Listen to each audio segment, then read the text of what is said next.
우리가 인생의 전투에서 승리만 하는 것은 아닌 것 같습니다.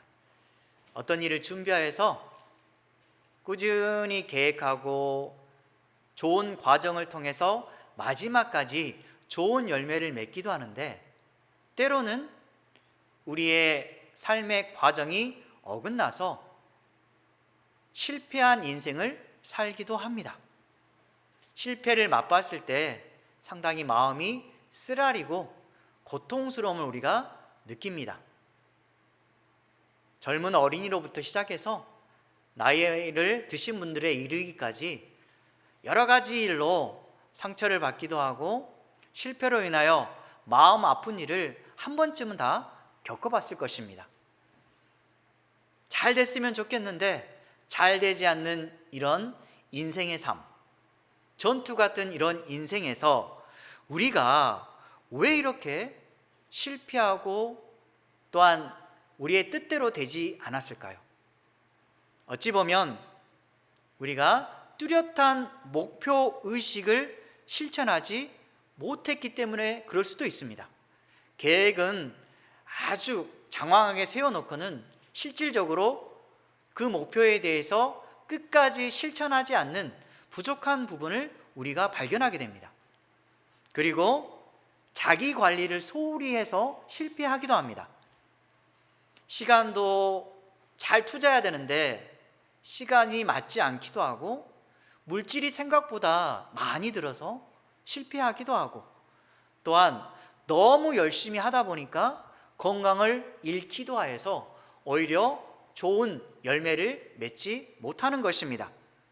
특별히 우리가 너무 빠른 결과를 얻기 위해서 조급하게 일을 처리했을 때 실패를 맛볼 확률이 상당히 많습니다. 바쁠수록 돌아가라는 말이 있습니다.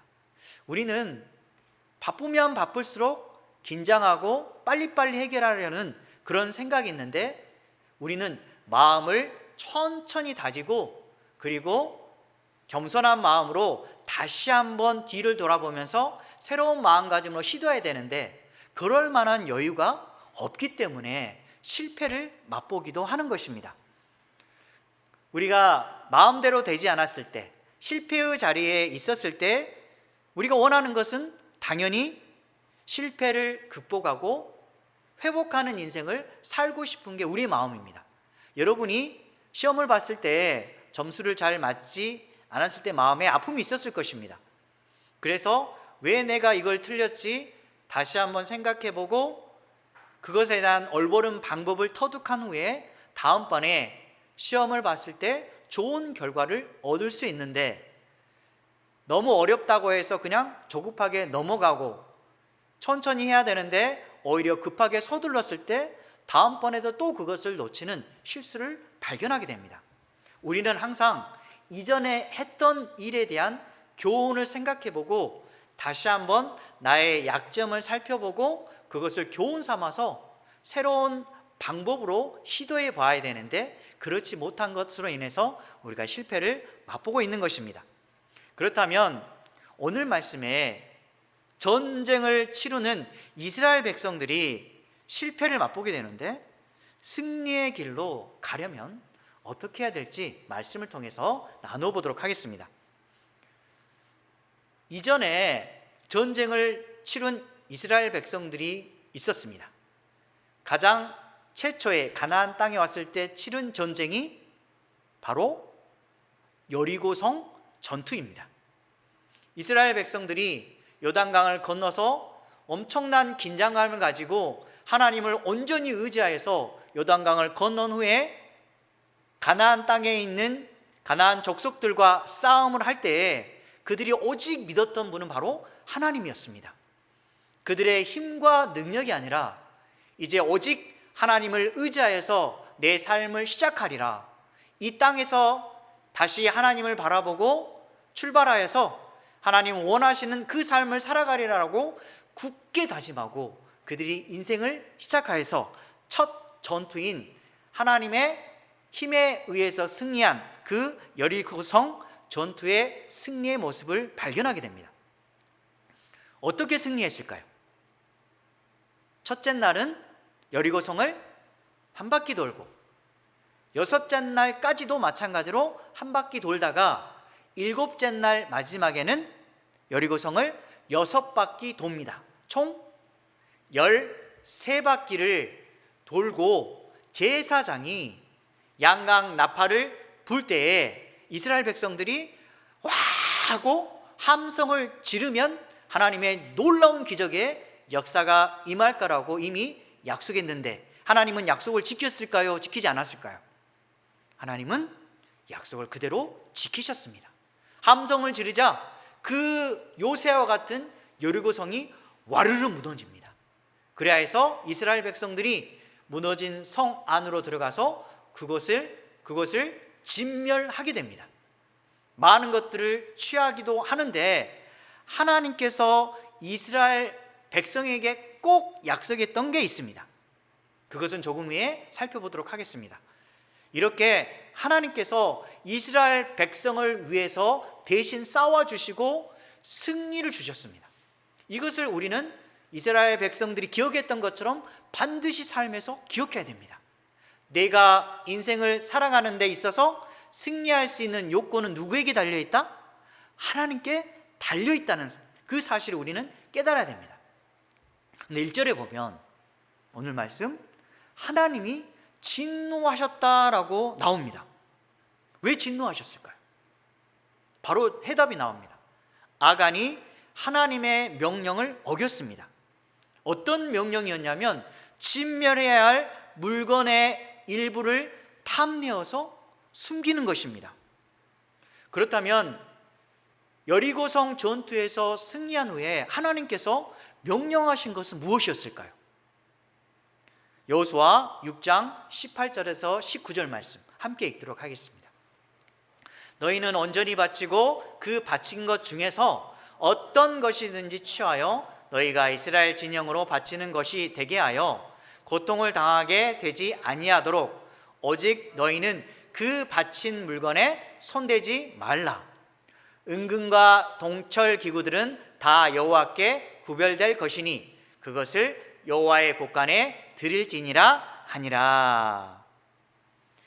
하나님께 바친 물건에 대해서는 뭐 하지 말라고 하십니까? 손대지 말고 오직 은금과 동철, 금은동, 그 기구들은 여호와께 구별된 곳으로 넣어라, 여호와의 곳간에 들여 넣어라 라고 합니다. 지금 이스라엘 백성들은 이것을 반드시 지켜야 됩니다. 그래야지 하나님께서 영원히 함께 하셔서 계속해서 승리를 주실 것입니다. 과연 이스라엘 백성들은 100% 온전히 하나님의 말씀에 순종했을까요? 무엇인가 문제가 있으니까 하나님께서 화를 내었을 줄로 생각됩니다. 여기에 등장한 아간이 온전히 바친 물건에 손을 대었습니다. 그래서 온전히 바친다는 말은 무슨 말일까요? 그것은 여리고 성에 있는 모든 사람들 남녀노소를 막론하고 다 죽여야 됩니다. 그리고 살아있는 생명체를 다 죽이라고 말씀했기 때문에 다 진멸해야 되는 의무가 있습니다. 그리고 마찬가지로 금, 은, 동을 제외하고는 싹 불태워야 됩니다. 분명히 이렇게 말씀했는데, 우리가 만약에 어떤 곳을 정복했을 때 그곳에 있는 여러 가지 좋은 물건들이 보일 것입니다. 딱 보이는데 와, 금도 있고 은도 있고 정말 탐스러운 많은 물건들이 있습니다. 만약에 여러분이 아무도 보지 않는다면 어떻게 하실 건가요? 하나님께서 분명히 탐내지 말라고 했는데, 만약에 여러분이 아무도 보지 않는다면 약간의 것은 내가 몰래 숨겨도 되지 않을까라는 생각이 들지 않을까요? 여러분이 아무도 없는 곳에 갔을 때 자신도 모르게 분명히 욕심이 생길 수도 있을 것입니다. 지금 아간이 온전히 바치라고 했던 그 물건에 손을 대기 시작합니다. 그의 범죄한 것은 어떤 것이었을까요? 첫 번째가 시날산 외투 한 벌, 그리고 또 무엇이었을까요? 은 200세겔, 그리고 50세겔 되는 금 한 덩어리를 가져다가 자신의 집에 몰래 숨깁니다. 하나님이 보지 않을 거야. 어떤 사람도 안 봤어. 나는 죄가 없어. 이렇게 생각할 것입니다. 여러분들은 삶에서 어떠신가요? 하나님이 보지 않더라도 깨끗한 삶을 살고 있습니까? 정직한 인생? 또한 사람들 앞에 내 마음을 다 보여줘도, 내 한 행동을 보여줘도 결코 부끄럽지 않는 인생을 살아가고 있습니까? 모두가 고개를 이렇게 젓고 있습니다. 앞에 있는 저도 마찬가지로 하나님 앞에 죄를 말하라고 하면 어마어마하게 많은 죄를 이야기할 수밖에 없을 것입니다. 하나님 앞에 부끄러운 죄를 모두가 짓고 삽니다. 그런데 아간이 범죄한 그 결과는 개인의 멸망만이 아니라 이스라엘 공동체 전체에 악영향을 미치게 됩니다. 한 사람이 지은 죄에 대해서 하나님은 아간만 진멸하면 되는데 이스라엘 공동체가 모두 죄를 지었다라고 하는 것입니다. 어찌 보면 이해가 되지 않지만 하나님의 보신 시야는 모든 이스라엘 백성 한 사람 한 사람을 같은 하나님의 백성으로 보고 있는 것입니다. 여러분이 부모님이 있을 텐데 만약에 내가 죄를 짓고 잘못하면 성인이 안 되면 그 책임이 누구에게 가게 되어 있습니까? 물론 나에게도 있지만 큰 죄를 지으면 부모에게도 책임이 갑니다. 그래서 나의 잘못된 행동으로 말미암아 부모님도 마찬가지로 고통을 받게 되고 가족 전체가 아파할 수밖에 없습니다. 이스라엘 공동체도 마찬가지입니다. 하나님의 가족이 되었기 때문에 자신이 지은 죄가 대표성을 지었기 때문에 하나님 앞에 부끄러운 자의 모습을 살아가는 것은 곧 모든 사람들에게 내가 죄를 짓는 것과 마찬가지입니다. 그래서 우리는 혈연 공동체는 아니지만 하나님을 믿는 사람들은 믿음의 공동체입니다. 그래서 우리가 자매나 형제라고 부르는 이유가 그겁니다. 사랑하는 누구누구 형제, 사랑하는 누구누구 자매 이렇게 부르는 이유가 하나님 안에서 한 가족이 되었기 때문에 그런 것입니다. 하나님께서는 이렇게 우리에게 원하시는 것은 탐욕이 아니라 세상과 구별된 삶을 원하십니다. 베드로전서 1장 15절 말씀 함께 읽겠습니다. 오직 너희를 부르신 거룩한 이처럼 너희도 모든 행실에 거룩한 자가 되라. 모든 행실에 어떤 자가 되라고 말씀합니까? 거룩한 자가 되라. 항상 우리는 깨끗하게 살려고 거룩한 사람이 되려고 늘 고군분투하려고 해야 됩니다. 에이씨, 뭐 나 같은 사람이 죄 짓는다고 무슨 문제가 될까? 아닙니다. 하나님이 원하시는 것은 자신 안에 있는 죄와 늘 싸워서 하나님의 백성다운 모습으로 살아가기를 하나님은 원하시는 것입니다. 우리 아나니아와 삽비라 사건에 대해서 이미 알고 있을 것입니다. 아나니아와 삽비라는 초대교회 때 등장하는 사람인데 바나바라는 사람이 있었습니다. 그 당시에 성령이 충만하기 시작하고 놀라운 역사가 임해서 이제는 한 가족처럼 이스라엘 백성들이 예수 그리스도를 믿은 다음에 자신의 물건이 자신의 것이라고 주장하지 않고 다른 사람들과 똑같이 물건을 나누어 줍니다. 그래서 이 바나바라는 사람이 먼저 자신의 밭을 팔아서 그 돈으로 사도들 앞에 모든 것을 바칩니다. 왜 바치냐면 이 돈을 다른 가난한 사람, 없는 사람에게 나누어 주는 겁니다. 이게 진짜 믿음의 공동체입니다. 네 것이 아니라 내 것도 네 것이고 네 것도 내 것이 되어서 하나의 가족처럼 모든 것을 행하려고 노력했을 때가 바로 그때입니다. 그래서 바나바의 그 믿음이 칭찬을 받게 됩니다. 그 소식을 들은 아나니아와 삽비라도 그때 아마도 믿음이 생겼을 것입니다. 나도 그처럼 좋은 역할을 해서 서로에게 나누어주고 공동체처럼 잘 살고 싶다라는 그런 좋은 마음도 있었는데 자신의 밭을 모두 팔았는데 그것을 돈으로 취해서 100%다 갖다 바쳐야 되는데 갑자기 어떤 마음이 들었을까요?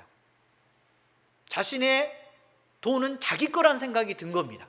그래서 아까워하는 마음이 생겨서 그 돈의 일부를 숨깁니다.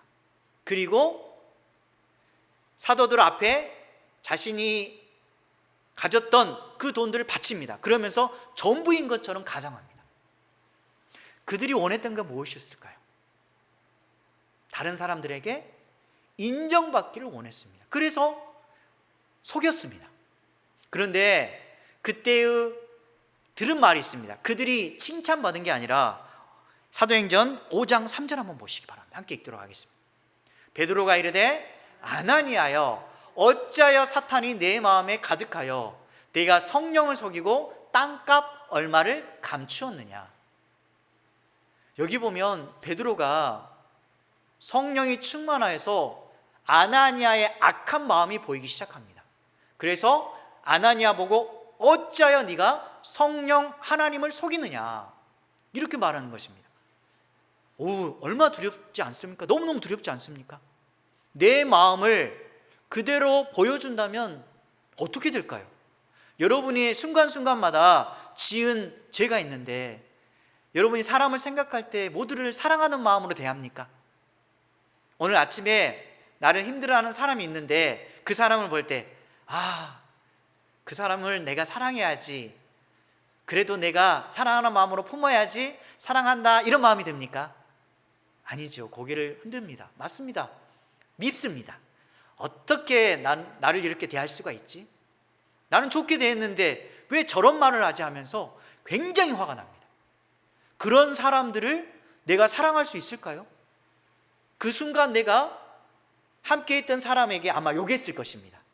근데 그 욕하는 것을 하나님께서 그대로 봤을 때 얼마나 부끄럽습니까? 하나님이 다 그걸 알고 계십니다. 그래서 우리는 하나님 앞에 죄인일 수밖에 없고 영원히 죽을 수밖에 없는 존재입니다. 그래서 하나님 앞에 무릎을 꿇고 하나님 죄송합니다. 또 사람을 미워했고 사랑하는 마음보다 감정이 앞섰습니다. 다시 한번 이 일이 진행된다면 다시는 이런 행동을 하지 않겠습니다 라고 하나님 앞에 자신의 죄를 낱낱이 아뢰는 것입니다. 하지만 이들은 그 기회가 왔을 때, 특별히 아나니아와 삽비라는 속이고 아닌 것처럼 가장하자 결국 어떻게 됐을까요? 죽임을 당합니다. 그렇게까지 할 수가 있나?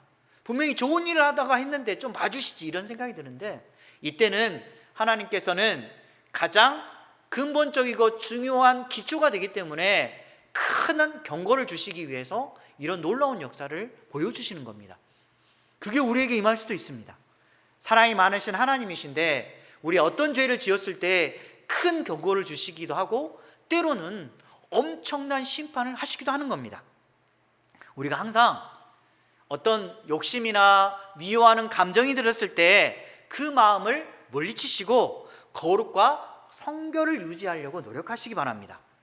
우리는 항상 하나님께 바쳐진 존재라는 마음을 가지고, 그리고 내 죄를 단호히 끊고 거절하는 인생을 사시기 바랍니다. 죄를 계속 짓다 보면 낯뜨거워지게 됩니다. 계속해서 두꺼워지게 되고 그것에 대해서 이제는 철벽 방어가 돼서 별로 죄에 대해서 문제를 삼지 않습니다. 그러다 보면 화석화 현상이 되고 죄에 대해서 자신의 죄를 고백하지 않는 어리석은 자에 들 수가 있기 때문에 우리는 항상 죄를 지을 때마다 하나님 앞에 무릎을 꿇고 용서해 주십시오라고 기도하는 것입니다. 여기서 알 수 있듯이 하나님은 물론 용서해 주시지만 우리의 죄에 대해서 어느 순간에 물어볼 겁니다. 왜 내가 그때 그런 일을 행했니? 라고 물어봤을 때 우리는 어떻게 대답을 해야 될까요? 너무너무 부끄러워서. 그래서 우리는 죄를 지을 때마다 하나님께 회개하는 것입니다. 아간이 이렇게 범죄화된 그 잘못된 모습이 아이성 전투와 연결이 되게 됩니다. 지금 이스라엘 백성들은 승리감에 도취되어 있습니다. 왜냐하면 여리고성을 무너뜨렸기 때문에 다음 지금 아이성 이거 별것 아닐 거야 라고 지금 그들은 승리감에 도취되어 있는데, 여호수아가 아이성으로 정탐꾼을 보냅니다. 이 아이성은 베델에서 한 4km 정도 떨어져 있고, 그리고 오늘 전에 얘기했던 여리고성에서 16km 정도 떨어져 있습니다. 고도는 약 800m 정도 되는 요새인데, 이 아이성은 여리고에서 베델로 가는 길목에 위치해서 전략적으로 대단히 중요한 요충지이기 때문에 반드시 이곳을 정복해야 되는 곳입니다. 그래서 정탐군을 보내고 정탐군들이 임무를 마치고 돌아옵니다. 근데 그들은 교만해지기 시작합니다. 철저히 준비하지 않고 이런 말을 합니다. 몇 명만 올라가라고 나와 있습니까? 3,000명만 올라가서 아이를 치솟아 그들은 소수이니 모든 백성을 그리로 보내어서 수고롭게 할 필요가 없습니다. 여리고성도 무너뜨렸는데 이 성쯤이야 아무것도 아닙니다 라고 하면서 이야기하는 것입니다. 그런 말을 들은 여호수아가 3,000명쯤 올려보냈습니다. 그런데 어떤 결과가 벌어졌을까요? 36명이 죽습니다. 성에서 있던 아이성에 있었던 사람 주민들이 기세가 올라서 성문을 열고 나오기 시작합니다. 스바림까지 이스라엘 백성들을 쫓아가서 죽이고 도륙합니다. 물론 많은 수는 죽지 아니었지만 이스라엘 백성의 마음은 어땠을까요? 분명히 하나님께서 너희들이 치르는 전쟁마다 승리하겠다라고 약속해 주셨는데 갑자기 지금 패배하였습니다. 이스라엘 백성들이 두려움에 사로잡히기 시작합니다. 특별히 여호수아는 어떻게 했을까요? 리더자로서 한 번의 전투를 승리해서 너무너무 감사한데 하나님은 분명히 네가 좌로나 우로나 치우치지 않고 하나님의 뜻대로 살아가면 너의 길을 이끌어줄게, 네가 어떤 일을 하든지 간에 승리하도록 내가 도와줄게 라고 말씀하셨는데 하나님께서 패배를 주셨습니다. 리더자로서 여호수아는 너무너무 마음이 아팠습니다. 그래서 그가 할 수밖에 없는 행동이 무엇일까요? 하나님 앞에 무릎을 꿇는 것입니다. 그들이 패배한 분명한 원인이 있었습니다. 그들 자신이 여리고 그 성을 정복한 것에 대한 승리감에 도취되어서 자신들의 능력으로 이긴 것처럼 착각하는 겁니다. 하나님이 분명히 승리하도록 하게 하셨는데 잘 되면 자신이 잘한 거고 못하면 남의 탓처럼 생각하는 그런 악한 마음이 그들에게 있었던 것입니다. 여러분은 어떻습니까? 어떤 일이 잘 되었을 때는 내가 열심히 해서 그래, 내가 잘했기 때문에 그래, 내 능력이 이만큼 되기 때문에 그래 라고 잘난 체합니다. 그리고 안 되면 우리 집 여건이 잘 되지 않았어, 너 때문이야, 이러면서 탓으로 돌립니다. 우리의 인생이 이렇습니다. 우리는 항상 하나님 앞에 두렵고 떨림으로 모든 인생을 준비해야 됩니다. 빌립보서 2장 12절 하반절 말씀에 보면 이렇게 나와 있습니다. 제일 밑에 보면 두렵고 떨림으로 너희 구원을 이루라. 항상 우리는 하나님 앞에 겸손한 자세로, 내가 혹시나 잘했을 때 교만한 마음으로 내 능력을 했어라는 그러한 마음을 품지 않도록 이것은 하나님께서 하셨습니다, 역시 하나님께서 도와주셨기 때문에 이 일이 가능했습니다라는 고백을 늘 해야 됩니다. 그래야지 우리는 교만한 자리에 서지 아니하고 하나님께서 늘 함께 해준다는 것입니다. 항상 겸손한 자세로 두렵과 떨림으로 여러분의 삶을 살아가는 저와 여러분 되시기 바랍니다. 6절에서 9절에 보면 조금 전에 얘기했듯이 여호수아가 하나님 앞에 나아갑니다. 지금 극심한 좌절과 두려움에 사로잡힌 이 여호수아가 옷을 찢습니다. 그리고 장로들과 함께 언약궤 앞에 엎드려서 머리에 티끌을 뒤집어 씁니다. 이스라엘 백성들은 고통을 당할 때, 너무너무 처참한 상황이 되었을 때 이런 행태를 합니다. 티끌을 머리에 씁니다. 너무너무 마음이 아파서 하나님 앞에 밤늦도록 기도합니다. 정말 대단하지 않습니까? 여러분들이 만약에 실패하면 어떻게 합니까? 하나님 앞에 나아가서 하나님 제발 나의 어려움을 이겨낼 수 있도록 도와주시옵소서, 너무너무 힘겹습니다 라고 하나님을 붙잡고 있습니까?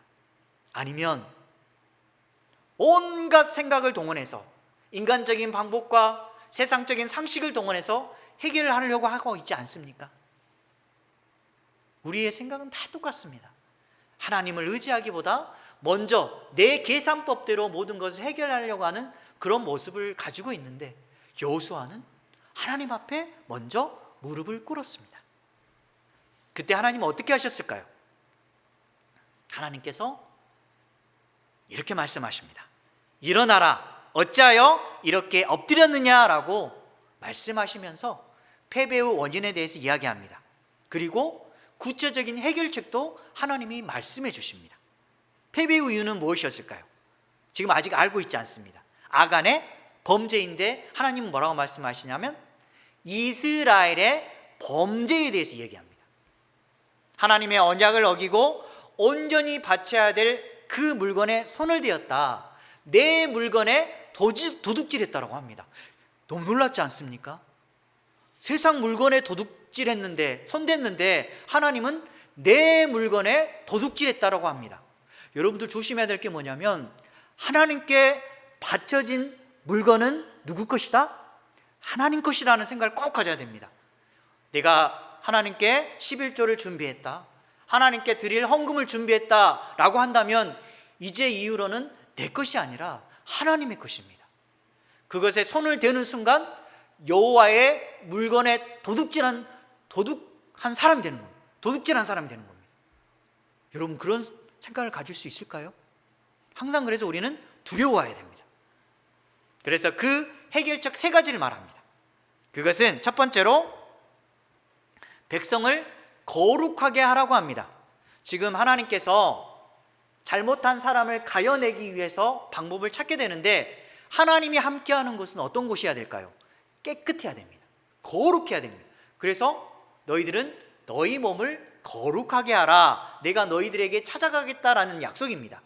그런 다음에 어떤 두 번째 내용이 뭐냐면, 백성들을 다 모아서 하나님 앞에 제비를 뽑아서 범죄자를 가려라고 합니다. 그리고 세 번째로 범죄자를 가린 다음에 그와 그의 소유물 모두를 태우라고 합니다.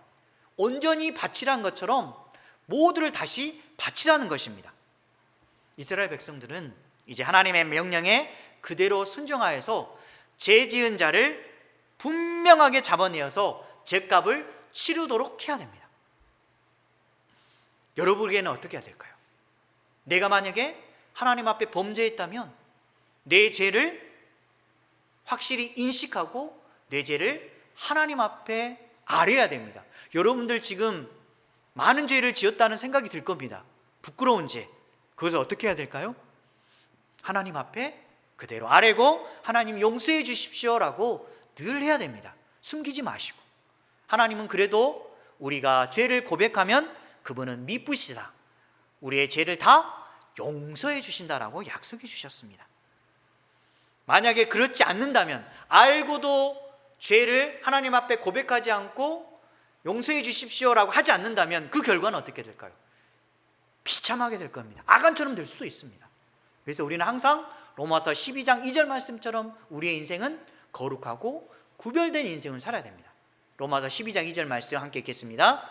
너희는 이 세대를 본받지 말고 오직 마음을 새롭게 함으로 변화를 받아 하나님의 선하시고 기뻐하시고 온전하신 뜻이 무엇인지 분별하도록 하라. 우리 인생의 중심은 내가 아니라 하나님이 되어야 됩니다. 그래서 하나님의 뜻이 무엇인가 최우선적으로 바라보아야 되고, 그 뜻에 따라서 움직이는 인생이 바로 하나님께서 원하시는 인생입니다. 하나님의 선하신 뜻을 잊지 말고 굳건히 지키도록 하시기 바랍니다. 하나님의 말씀의 경고를 가볍게 여기지 말고 귀를 기울이고 신중히 행동하는 저와 여러분 되시기 바랍니다. 말씀을 정리하도록 하겠습니다. 우리가 잘 나가면 하나님을 의지하기보다는 자신의 능력과 힘으로 밀어붙이려고 합니다. 하나님의 뜻을 구하지 않고 하나님 없는 인생을 준비하는 것은 결국 실패할 수밖에 없습니다. 아무리 성공하였다 하더라도 결국은 실패한 인생을 살아갈 수밖에 없는 것입니다. 우리 인생의 전투에서 승리는 오직 하나님의 역사하심과 그분의 뜻에 달려 있습니다. 여러분 혹시나 탐욕이 있다면 그 탐욕을 기꺼이 물리치고 거룩과 성결을 유지하시기 바랍니다. 그리고 하나님 앞에 겸손한 자세로 두려움과 떨림으로 구원의 길을 가시고 하나님의 선하신 뜻을 잊지 말고 굳건히 지키도록 신중히 행동하시기 바랍니다. 그래야 해서 하나님이 주신 온전한 믿음의 승리를 맛보는 저와 여러분 되시기 바랍니다.